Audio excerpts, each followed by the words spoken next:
O Supremo Tribunal Federal decidiu liberar o porte da maconha para uso pessoal. Na prática, a conduta não se torna legal, mas deixa de ser tratada como crime. Fixando em 40 gramas, diferenciando o uso de tráfico.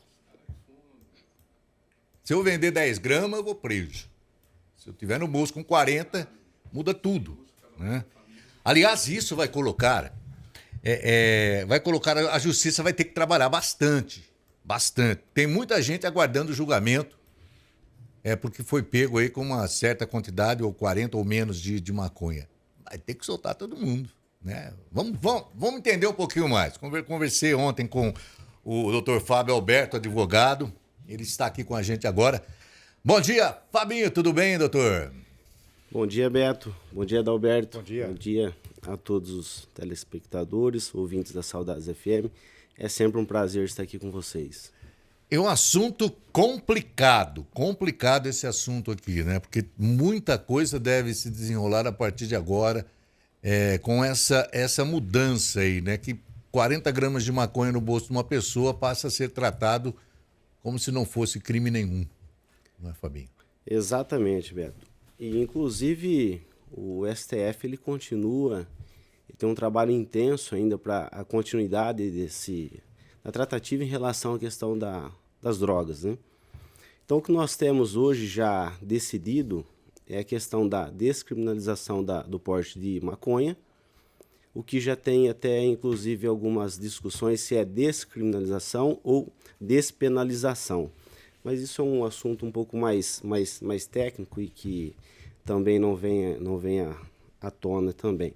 Mas fato é que é importante, quando a gente adentra esse assunto, a gente fazer uma retórica no contexto do que essa lei, a Lei 11.343 de 2006, e sancionada à época pelo presidente Luiz Inácio Lula da Silva, tinha o objetivo de combater toda e qualquer situação envolvendo drogas. E isso outra questão importante é a gente não politizar esse tema. Até nós que atuamos na área jurídica, a gente procura sempre não enxergar com os olhos na questão política. Até porque nós que acompanhamos, desde quando foi sancionada, o STF sempre sinalizou a questão da inconstitucionalidade desse artigo. O porquê? Porque a lei, o Código Penal, ele não tem como, na visão constitucional, ele não tem como objeto punir o usuário, o dependente. E sim, isso se trata de que deve ser feito através de políticas públicas, políticas sociais e tudo mais. Então, entende-se uma inconstitucionalidade nesse artigo. Então, tínhamos o artigo 28, que é portar, consumir.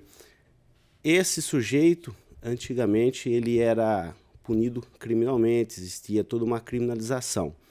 Hoje, já não tem mais, o STF ele decidiu por despenalizar essa conduta de usuário. Mas, enfim, na prática, o que isso significa? Na prática, significa o seguinte, de fato, mas quais eram as penas relacionadas ao usuário, à época, ou quem estava portando maconha? Ele tinha prestação de serviço à comunidade, ele tinha alguma situação, ele tinha que comparecer a alguns estabelecimentos públicos para fins de políticas públicas e tudo mais. Mas, de fato, que muito se pinta em relação da questão desse absurdo que foi descriminalizado, mas não há quem tenha sido preso por conta de ser usuário de drogas. Então, é uma questão muito mais técnica, porque na prática altera muito pouca coisa. Porque costuma-se tratar o assunto como um todo, né? Não vendo aí detalhes dentro do mesmo assunto que possam fazer alguma diferença. Já foi publicado em 3 mil, 4 mil, 5 mil presos aí que deverão deixar a cadeia através dessa descriminalização da maconha. Ou seja, não deixa de ser crime, sei lá, passa a ser uma portaria, responder portaria e tal, que muita gente deverá sair da cadeia a partir desta nova lei. Isso vai acontecer realmente, doutor Fábio? Na verdade, o que acontece, Beto? Isso pode se tornar uma avalanche de revisões criminais, de situações em que, eventualmente, a pessoa ela cometeu outros crimes e aí contou-se a conduta, embora que não tinha prisão e tudo mais, a questão do porte, mas entrou a questão do crime, que aí fez ele agravar a situação de um outro crime lá atrás.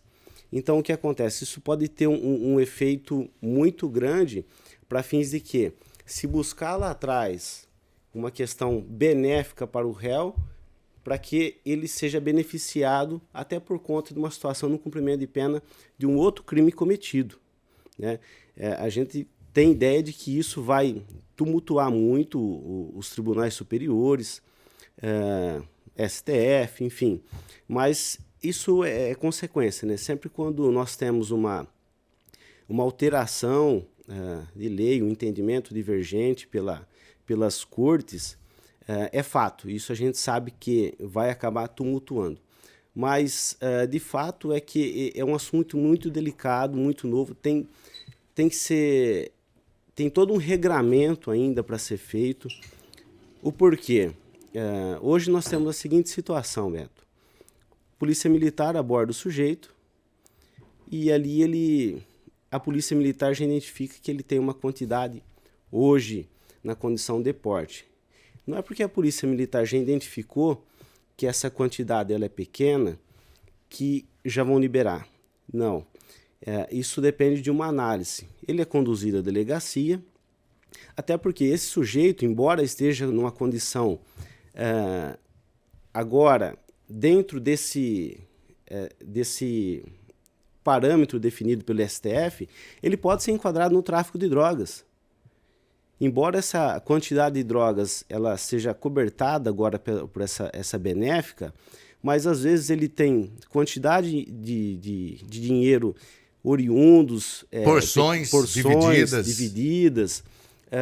Às vezes ele tem uma balança de precisão, às vezes ele tem um caderno de controle, ou no próprio celular, controle de quem deve, de quem ligações, WhatsApp, de quem pediu, de quem não pediu. Então, esse sujeito, embora ele esteja numa condição, aqui, vamos abrir aspas, na condição acobertada pelo STF, através dessa decisão, ele pode ser enquadrado no tráfico de drogas. Então, não é tão simples assim. Quer dizer, a pessoa que for pega com droga na rua, ela vai ser tratada da mesma forma como vem sendo tratado, né? Apenas vai dar um pouquinho mais de trabalho para a polícia. A polícia já faz esse trabalho, né? Quando um traficante é pego, quando um traficante é abordado, quando ou o usuário que seja, que está aí com porção, porque normalmente o usuário ele não vai ter ali maconha, crack, cocaína com ele, né? O usuário tem a droga que ele usa. Tem a droga que ele usa. Então, tanto o usuário como o traficante. A polícia, na maioria das vezes, conhece o traficante. A polícia sabe os locais onde isso acontece, porque as denúncias vão chegando, a polícia militar, a polícia civil vão fazendo esse tipo de trabalho. Trabalho que é minucioso também no celular, em anotações, né, em equipamentos que são encontrados. Então, tudo isso é levado em consideração. Tem gente que cai no tráfico sem ter droga, porque tudo que está ali tem mensagem dele recebendo droga, tem mensagem dele vendendo droga e tal. Isso é suficiente, às vezes, para colocar a pessoa na cadeia. Você que está em casa, eu quero que você dê sua opinião aí, viu? Você é contra, você é a favor? O que você acha de tudo isso? Eu acho que os ministros... eu sou contra, já disse desde ontem. Eu sou contra esse tipo de liberação. Eu acho que os ministros deveriam conversar, por exemplo, com mães de quem usa droga. E tenho certeza que isso não acontece. E no jornalismo, sim. Na advocacia, sim. O advogado recebe mães ali que tem o seu filho envolvido com drogas, que aí acaba sendo envolvido com o quê? Ele não tem dinheiro para comprar droga, vai furtar. Então, tudo isso tem um envolvimento muito grande, precisa ser muito bem feito, muito bem elaborado, né, doutor Fábio? Exatamente, Beto. Foi muito boa a sua colocação, porque hoje nós temos, e quando eu digo, eu disse já logo no início que agora se inicia nós temos grande trabalho para desenvolver, porque embora tenha despenalizado essa conduta, a droga ainda ela se torna um objeto que uma substância que ela não pode ser transportada, ela não pode ser, o sujeito não pode ser, embora esteja dentro dessa porção aí trazida pelo STF. Mas as consequências elas serão da seguinte forma: por exemplo, Polícia Militar flagrou o sujeito, levou até a delegacia, não há denúncia no batalhão da Polícia Militar, na Polícia Civil, não há indícios de que o sujeito ele atua no tráfico de drogas, enfim, não tem. Ele, de fato, ele é um usuário. Então, será feito todo um procedimento ali administrativo e depois ele será encaminhado para toda uma triagem aí a ser construída pelo poder público na questão de tratamento, educação, projetos sociais com psicólogos, psiquiatras, aí dependendo do grau de que o sujeito se encontra, mas assim a conduta ela está totalmente fora aí do contexto de uma penalização aí numa questão do direito criminal. Alguma pergunta aí, Adalberto? Com vontade. Olha, Alberto, só me permita que acompanhando aqui a internet, através do site O Globo, que soltou hoje de manhã a manchete, e cuidando desse assunto que você está falando agora junto com o doutor também, que as polícias militares de todo o Brasil começam a adotar balanças de precisão como parte de equipamento. Desde que as polícias militares de todo o país do Brasil vão começar a adotar aquela balança de precisão. Mais um equipamento que a polícia militar vai ter que andar na rua a partir de agora, doutor. Exatamente, Adalberto. Isso faz parte, como eu disse, porém num outro contexto, mas são adaptações por conta de uma alteração no nosso ordenamento, aí, no entendimento jurídico. Então, de fato, para fazer essa constatação, agora, a Polícia Militar, que é a polícia que ela faz todo o trabalho ostensivo, né, e preventivo, eles terão que ter esse equipamento, assim da mesma forma quando nós tivemos o avanço da questão do etilômetro, para fins de constatação. Então, assim, são equipamentos que, de acordo com que a sociedade, as leis elas vão evoluindo, automaticamente os agentes e as pessoas que estão envolvidas na fiscalização, elas ficam obrigadas a se utilizar desses equipamentos para poder fazer a determinada aferição. Doutor, aproveitando, o senhor falando com o Beto aí, falou da possível soltura de presos que já estão hoje na cadeia, né? Dos presos que estão na cadeia, envolvidos até mesmo com o uso ou tráfico de droga, poderá ser liberado. Uma pergunta, a lei, ela pode ser retroativa nesse caso, doutor? Explica pra gente como que fica, porque a Constituição fala que a lei não pode ser retroativa.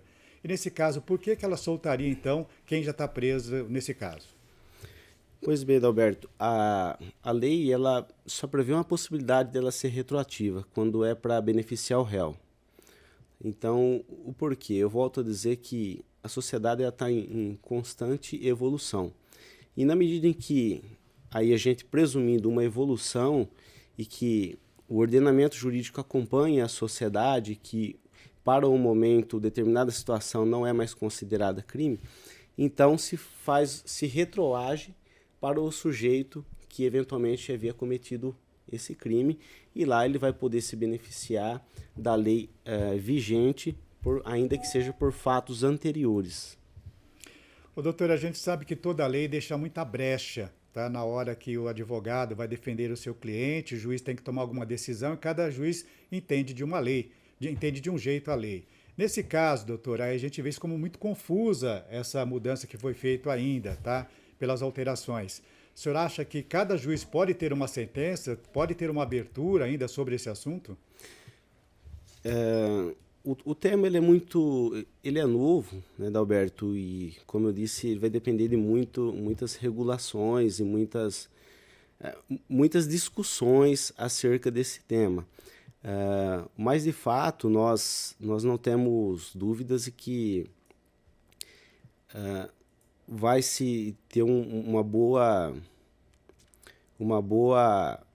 A gente acredita, nós que atuamos na área, a gente acredita que esse avanço ele veio, inclusive, para beneficiar, né? Para beneficiar, embora cada juiz pode ter uma interpretação, mas com o tempo tudo vai se estreitando a ter um entendimento único, né? Embora seja muito difícil, mas o STF ele já vem com essa questão de limitar eventualmente uma quantidade já para começar a ter parâmetros. Até porque já foram constatadas e comprovadas inúmeras condenações de sujeito que de fato ele era usuário mesmo e foi lá condenado pelo crime de tráfico, que já inicia de 5 a 15 anos, né, pelo artigo 33. Então é mais um delimitador para fins de o juiz ter parâmetro, inclusive até para dar mais base para o juiz analisar caso a caso. Olha, só uma curiosidade, Beto, falando de balança, já começou, tá? Com a decisão do Supremo Tribunal, a venda de balanças de precisão já começaram a subir o preço. Isso é... Aumento de 50% no valor. O Brasil... já tem licitação para comprar balança, quer dizer, é tudo feito assim, né? Que nem o kit de primeiro socorro. Né? Vamos comprar kit de primeiro socorro, vamos comprar e tá onde o seu? Tá dentro do seu carro, tá? Sabe, é por isso que eu falo, tem que tratar tudo a seu tempo, né? Tudo a seu tempo tem que se tratar. A Suelen tá lá na redação, Suelen. Alguma pergunta chegando aí no 996326200, alguma opinião de algum ouvinte aí? Bom dia, Suelen. Bom dia a todos. Nós temos algumas participações de ouvintes aqui, sim, tá? A dona Rosana, ela perguntou o seguinte, ela disse: bom dia, se tráfico é proibido, onde esses usuários irão comprar? Vai ter algum ponto de venda legal? E aí ela só disse, é minha opinião, tá? Ela é contra e essa é a opinião dela. Essa é uma das dúvidas, doutor. Porte de 40 pode não ser crime, mas vender 10 é crime. E aí? Exatamente. A comercialização, né? Ela... Por isso que essa questão ela não é tão simples a ser tratada, né, Beto? Por isso que envolve muito o policial militar muito bem preparado, a polícia do judiciário depois para fazer toda a constatação. O porquê? Qual circunstância esse sujeito se encontrava? Esse sujeito ele está ligado a uma rede do tráfico, ele tem fornecedor, ele não tem, ele está sendo objeto de investigação numa interceptação telefônica, ele já foi, dentro tanto do batalhão da Polícia Militar quanto da Polícia Civil, existem denúncias desse sujeito. Então, assim, embora a quantidade seja pequena, ele pode ser enquadrado no tráfico de drogas. Pois é. Aí fica a questão, né? Aí fica a questão. Uma coisa não é tão simples assim. Tem gente que fala, tá liberada a maconha no Brasil. Não é verdade. Não é verdade. Tudo tem seu limite, tudo tem sua lei, tem que regrar tudo certinho, tudo é regrado. Mais alguma pergunta aí, Suelen? O Evandro, do Turvo, ele falou o seguinte: sou contra a liberação. Com certeza aumentará o número de viciados, violências e crimes. Tá aí a opinião de quem tentar. Mande a sua opinião também pelo 996326200 ou através da nossa rede social e participem aqui com a gente. Agora fica a pergunta que não quer calar, né? A pergunta que não quer calar. Toda essa regulamentação, ela vai demorar um certo tempo para ter tudo regrado, tudo certinho, né? Porque se não for assim, os advogados vão ter muito trabalho, promotores também, juiz também, vão ter muito trabalho para fazer tudo isso.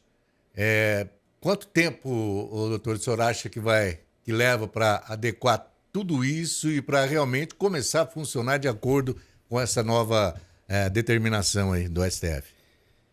Agora acaba sendo um trabalho do próprio judiciário, inclusive junto com toda a questão de programas, projetos sociais, a questão mais ligado a essa construção, tanto da situação do ponto de vista jurídico, quanto de toda a questão de regramento, de qual será o destino que esse sujeito, após ele ser abordado e ser reconhecida a sua conduta como usuário, qual será o caminho a ser determinado? Isso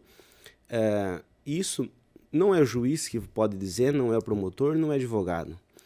Quem pode dizer sobre determinada situação de um usuário? A que estágio que ele se encontra? Então, talvez isso é trabalho para outros profissionais, por exemplo, psicólogo, um psiquiatra, enfim. Eu acredito que por isso que acaba sendo um pouco extenso e talvez um pouco mais trabalhoso. Mas, de fato, é um trabalho muito grande, tanto do judiciário quanto de todos esses outros profissionais que aí nos darão parâmetros para poder fazer as diretrizes na qual esse sujeito deverá caminhar e que são consequências da qual o mesmo foi considerado usuário, né? E eu volto a dizer, Beto, foi muito interessante esse último comentário dessa ouvinte, e que da liberação. Eu costumo dizer que a situação hoje do porte de maconha, a gente fazendo uma breve análise, se estivesse liberado como se fosse o cigarro de tabaco. Esse sim, ele é liberado e ainda com algumas limitações. Então, por exemplo, se a polícia militar me abordar com um maço de cigarro, não acontece nada. Então, esse sim é lícito, você pode transitar, ele é permitido, ele sim está liberado. Ao contrário da maconha.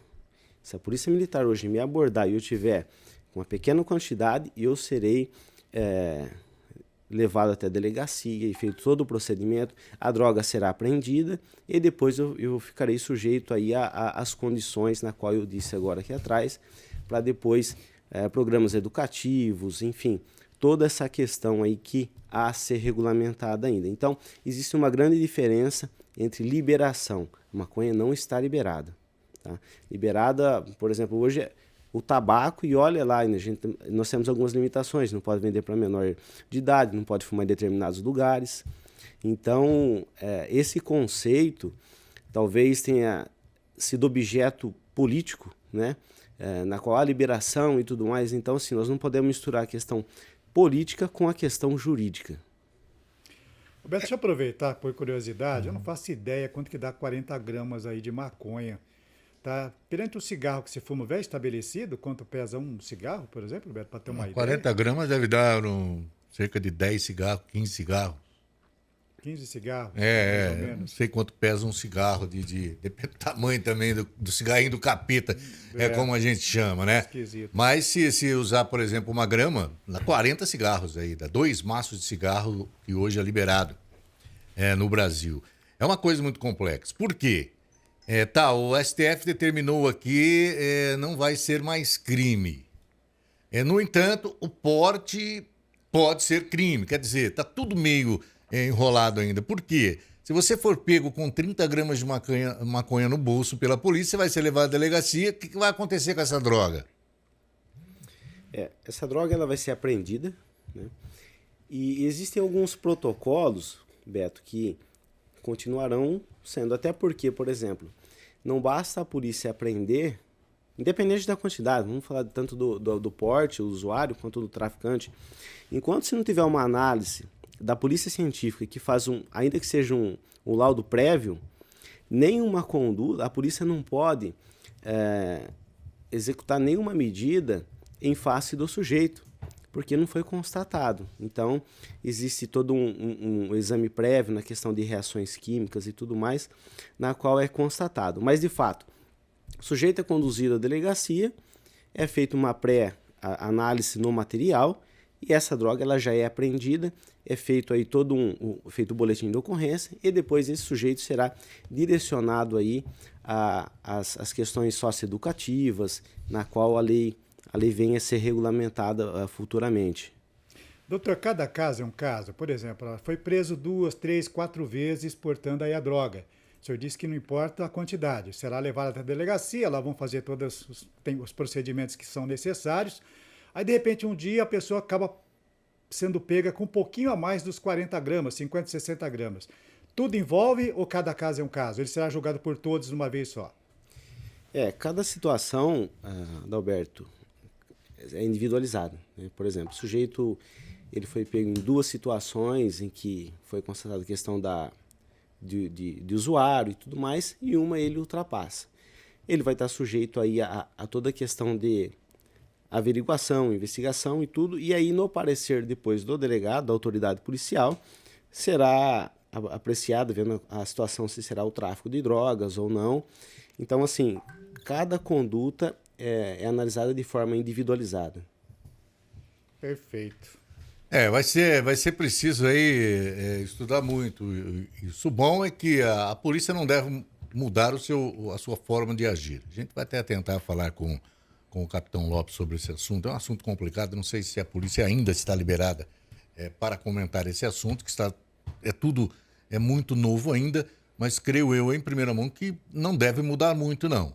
Né? A abordagem, o trabalho feito pela Polícia Militar, o trabalho feito pela Polícia Civil, eu acho que não deve mudar em nada, né?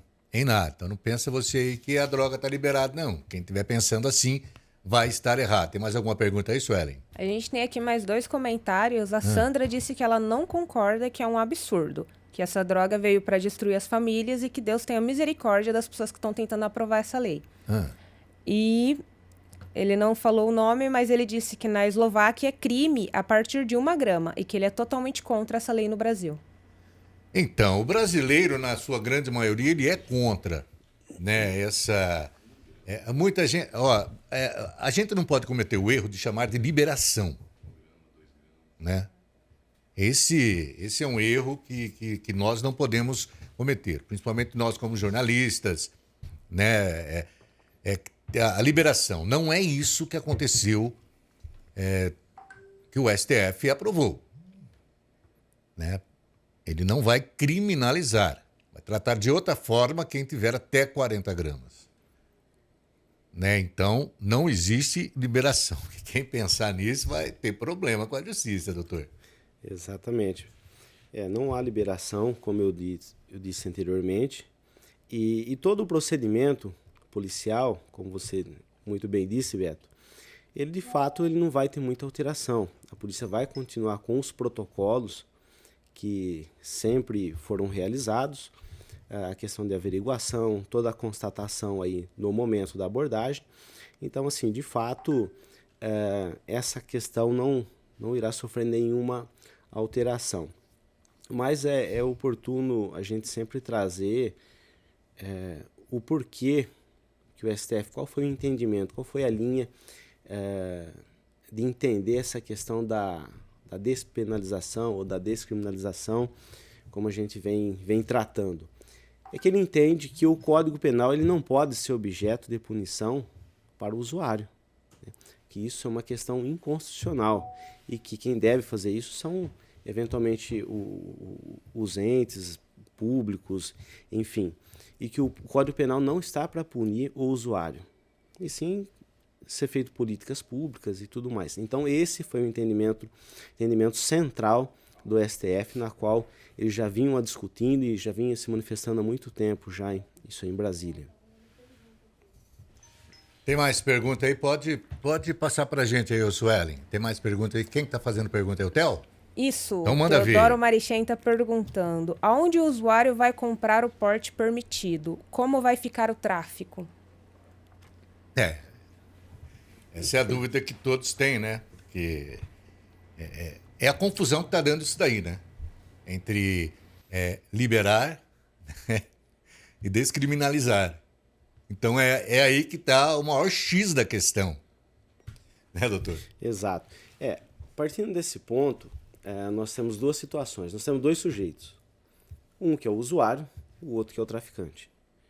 E agora, há de se dizer o seguinte: ora, mas o porquê que o traficante está vendendo se é proibido? Aí nós vamos entrar numa discussão na questão se o trabalho da segurança pública vem sendo feito, ou por que a droga ainda entrou no país, ou por que ela foi produzida ou cultivada aqui dentro. Então, assim, a gente vai se perder nessa linha. Mas fato é que o sujeito, embora tenha vendido na condição de traficante, ele ficou sujeito às penas da lei, porém, o Estado ele não teve o poder e não teve eficiência de prendê-lo. E não teve o poder e eficiência de impedir que essa droga ou fosse fabricada aqui no país ou que tivesse feito todo o sistema de segurança nas fronteiras. Então, a gente começa a avançar muito, mas nós temos que individualizar. É claro que se o sujeito comprou, o sujeito usuário que comprou do traficante, o traficante cometeu a conduta do tráfico, e o usuário hoje está nessa conduta, na condição de que deve ser tratado e deve partir de projetos sociais e tudo mais. São condutas que devem ser analisadas de forma apartadas. Aí vem outra questão, né? Eu não sei, eu não li por completo, né? Vem outra questão, de que forma esta droga deverá estar? Se eu for pego na rua, por exemplo, vamos pôr aí 40 gramas, o cigarro 2 gramas, não deve ser mais que isso. Tá, eu tô com 20 cigarros de maconha no bolso. Tudo emboladinho, tudo certinho ali, pronto pra, não sei se enrola na palha, se enrola na seda, sei lá o que eles usam aí. Prontinho ali, tá? Eu sou traficante ou sou usuário? Exato. E isso e sempre foi um trabalho muito, até de certa forma, bem complexo, tanto para os juízes, para o Ministério Público e para os advogados também, porque é uma interpretação ela é muito extensa.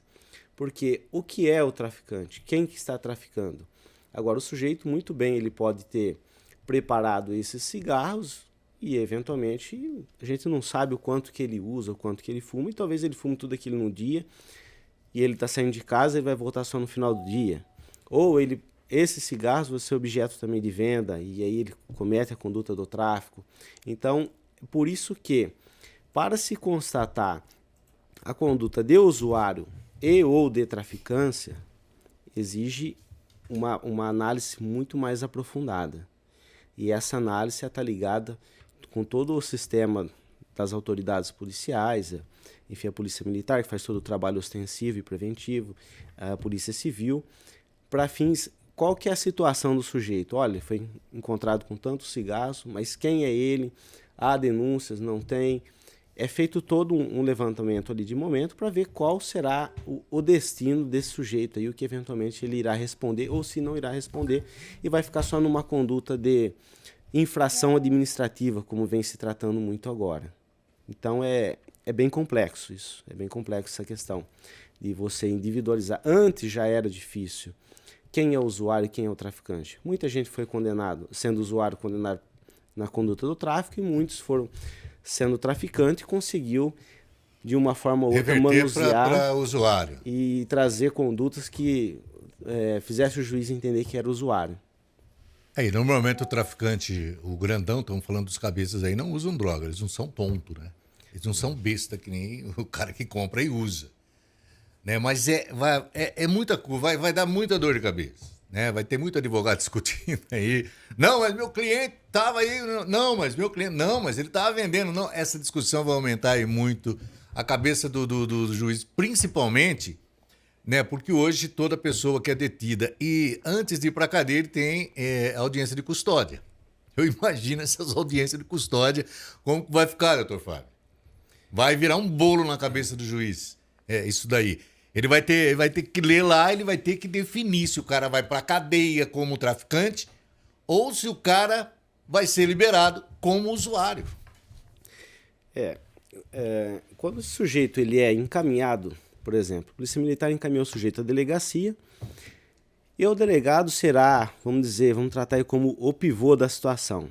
Se ele irá para uma conduta de tráfico e aí o mesmo será preso e esse será conduzido posteriormente à audiência de custódia, ou se ele ficar na infração administrativa, ele não terá audiência de custódia, porque ele não será preso, né? Então, tem um ponto delimitador aí em relação mas nem a esse sempre ponto. A decisão do delegado é a do juiz, né? Exatamente. Há alguns que passam por audiência de custódia e o juiz libera. O que acontece? Foi apresentada a ocorrência, o delegado ele entende, ele faz o auto de prisão em flagrante, prendeu em flagrante, automaticamente já remete para o judiciário, que no outro dia faz a audiência de custódia. Ele não entendendo como administrativo, nada disso acontece. E sim terá outros caminhos aí, como eu disse lá atrás, de forma administrativa a ser tratado. Então, esse sujeito ele não passará por audiência de custódia. Ai. Roberto, tem uma pergunta aqui do Maurício. Ele fala o seguinte, tá? Então, se ele for cultivar um pé de maconha, se der menos de 40 gramas, ele pode cultivar e falar que é para consumo próprio? Sim.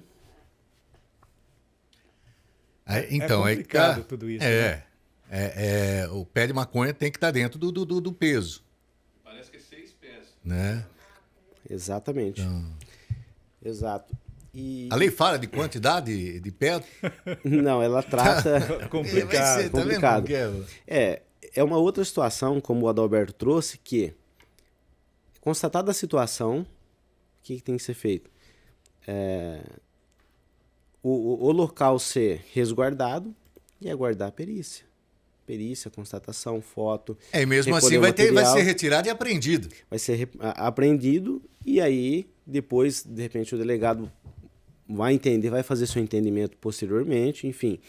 Então, assim, são situações, como eu disse, são muitas situações novas, né? Eu imagino, doutor, eu estou imaginando aqui na minha cabeça,